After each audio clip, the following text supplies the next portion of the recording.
নমস্কার বন্ধুরা, আমার চ্যানেলে আপনাদের সকলকে স্বাগত জানাই। বাঙালির সন্ধ্যা আর সঙ্গে গরম গরম ভেজিটেবল চপের সংমিশ্রণ, এ যেন এক কথায় আবেগ। চপ না খেলে সন্ধ্যাটা যেন কেমন লাগে। মুচমুচে হবে বাইরে থেকে আর ভেতরে হবে নরম। এটাই তো ভেজিটেবল চপের জাদু। ভেজিটেবল চপ হলো কলকাতা স্ট্রিট ফুডের আসল ঐতিহ্য। তো আজকে আমি সেই রেসিপিটাই আপনাদের সাথে শেয়ার করব। তো সবার প্রথমে ভেজিটেবল চপ বানানোর জন্য এখানে আমি একটা মশলা বানিয়ে নেব। তার জন্য আমি এখানে নিয়েছি 2 চামচ গোটা জিরে, 2 চামচ গোটা ধনে, 1 চামচ মৌরি আর 2টো শুকনো লঙ্কা। আর এগুলোকে আমি খুব ভালো মতন রোস্ট করে নিয়েছি। রোস্ট করে নেওয়ার পর এটাকে আমি পাউডার ফর্মে এনে নিয়েছি। তারপরে আমি কড়াইয়ের মধ্যে দিয়ে দিয়েছি 4 টেবিল চামচের মতন সর্ষের তেল। এর জায়গায় তোমরা রিফাইন্ড অয়েলও ইউজ করতে পারো। তো এর মধ্যে আমি দিয়ে দিয়েছি তারপরে 1 চামচ গোটা জিরে, আর দিয়ে দিয়েছি 2 চামচ মতন আদা গ্রেট করে, আর 4টে কাঁচা লঙ্কা কুচি। আর এটাকে একটুখানি আমি ভাজা ভাজা করে নিয়েছি। তারপরে আমি এর মধ্যে দিয়ে দিয়েছি আগের থেকে গ্রেট করে রাখা বিট আর গাজর। এখানে আমি একটা বড় সাইজের বিট ইউজ করেছি আর 2টো মিডিয়াম সাইজের গাজর ইউজ করেছি। বিটের থেকে গাজরের পরিমাণটা আমি একটু বেশি রেখেছি। তোমরা বিটের পরিমাণটা চাইলেও বেশি রাখতে পারো। তারপরে এটাকে আমি খুব ভালো করে মিক্স করে নিয়েছি। আর মিক্স করে নিয়ে এটাকে রান্না করে নিয়েছি। মোটামুটি 8 থেকে 10 মিনিট মতন এটা রান্না হতে টাইম লাগবে। আর এটা নিজে থেকেই জল ছাড়বে, এক্সট্রা কোনো জল দিতে হবে না। আর সেটাতে করেই এটা রান্না হবে। তারপরে এখানে আমি শুকনো খোলায় রোস্ট করে নিয়েছিলাম বাদাম, সেটা এখানে আমি ঢেলে দিয়েছি। তোমরা তেলেও এটাকে একটু ভাজা করে নিতে পারো বাদামটাকে, কিন্তু আমি শুকনো খোলাতেই একটু ভেজে নিয়েছিলাম। তারপরে বাদামগুলো দেওয়ার পরেও এটাকে আমি খুব ভালো মতন মিক্স করে নিয়েছিলাম। দেন আমি দিয়ে দিয়েছিলাম এখানে আগের থেকে 4টে বড় সাইজের সেদ্ধ করে রাখা আলু। তো এটাকে ম্যাশ করে আমি এর মধ্যে দিয়ে দিয়েছিলাম আর এটাকে খুব ভালো মতন মিক্স করে নিয়েছিলাম।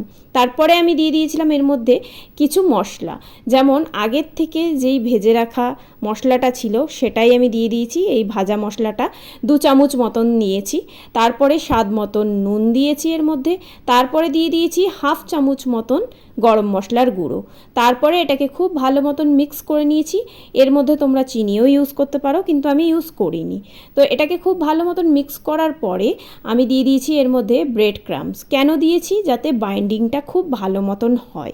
এই ব্রেড ক্রাম্বসটা ইউজ করলে কি হয়, চপগুলো যখন তোমরা গড়বে তখন তোমাদের কোনো রকম অসুবিধা হবে না। তো ব্রেড ক্রাম্বসটা দেওয়ার পরেও এটাকে খুব ভালো মতন আমি মিক্স করে নিয়েছি। তো এর মাঝে বলে রাখি বন্ধুরা, আমার ভিডিওটা যদি তোমাদের ভালো লাগে তাহলে লাইক করতে ভুলো না, আর আমার চ্যানেলটাকে অবশ্যই সাবস্ক্রাইব করে দিও। তো এবার দেখো আমি একটা স্লারি বানিয়ে নেব। তো তার জন্য আমি এখানে 2 চামচ মতন নিয়েছি কর্নফ্লাওয়ার আর 1 চামচ মতন নিয়েছি ময়দা। তারপরে অল্প জল ঢেলে, খুব বেশি পাতলাও না আর খুব বেশি ঘনও না, এরকম টাইপের একটা স্লারি বানিয়ে নিয়েছি। তো এবার আমি এক এক করে ভেজিটেবল চপগুলোকে গড়ে নেব। এগুলোকে আমি ওভাল শেপে গড়বো। দেখো একদম সোজা এটা বানানো। তারপরে এটাকে আমি এক এক করে প্লেটে রেখে দেবো। একটা বানানোর পরে আরেকটাও তোমাদেরকে আমি বানিয়ে দেখিয়ে দিচ্ছি কীরকম হবে। খুবই সোজা, ওভাল শেপেও দিতে পারো তোমরা, বা তোমরা কাটলেটের আকারেও দিতে পারো। আমি এখানে ওভাল শেপেই আজকে করে দেখাবো তোমাদেরকে।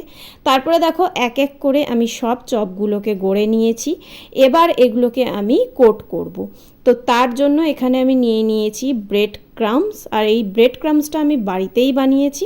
যদি তোমাদের ভিডিও দরকার পড়ে তো অবশ্যই আমাকে কমেন্টে জানিও।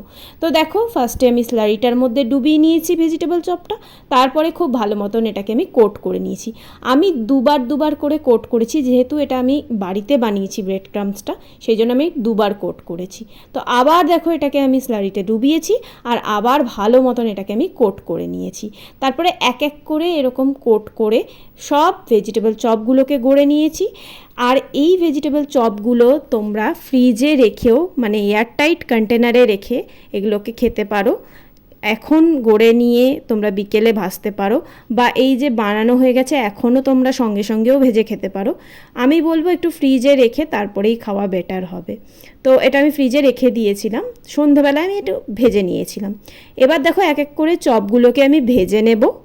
তেলের টেম্পারেচার কিন্তু খুব একটা বেশি হাই হবে না, না হলে বাইরে থেকে কালার চলে আসবে আর ভেতরে কিন্তু গরম হবে না।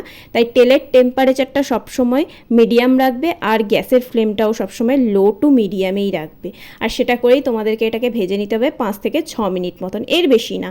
এতে করে এটা বাইরে থেকেও মুচমুচে হবে আর ভেতরেও একদম নরম থাকবে আর খেতেও দারুণ লাগবে। তো দেখো 5-6 মিনিট মতন আমি এটাকে উল্টে পাল্টে ভেজে নিয়েছি আর চারিদিক থেকে তেলটার মধ্যে কোট করে নিয়েছি ভেজিটেবল চপ, যাতে এটা সব দিক থেকে ভালো মতন ভাজা হয় আর মুচমুচে খেতে হয়। তো দেখো এবার একদম তৈরি হয়ে গেছে। তারপরে আমি এটাকে কাসুন্দির সহযোগে করেছি একদম প্লেটিং। আর এখানে আমি কোনো পেঁয়াজ দিইনি, কারণ একদম নিরামিষ আমি এটাকে তৈরি করেছি। তো তোমরা এর জায়গায় সস দিয়েও খেতে পারো। তো দেখো এখানে কত মুচমুচে হয়েছিল, আওয়াজটা শুনেই বুঝতে পারবে। আর একদম কোটিংটাও পাতলা হয়েছিল, দেখো কোটিংটা কিন্তু একদম পাতলা হয়েছে আর ভেতরে ভরপুর মানে স্টাফিং ভর্তি। দারুণ লেগেছিল খেতে, তোমরাও বানাতে পারো।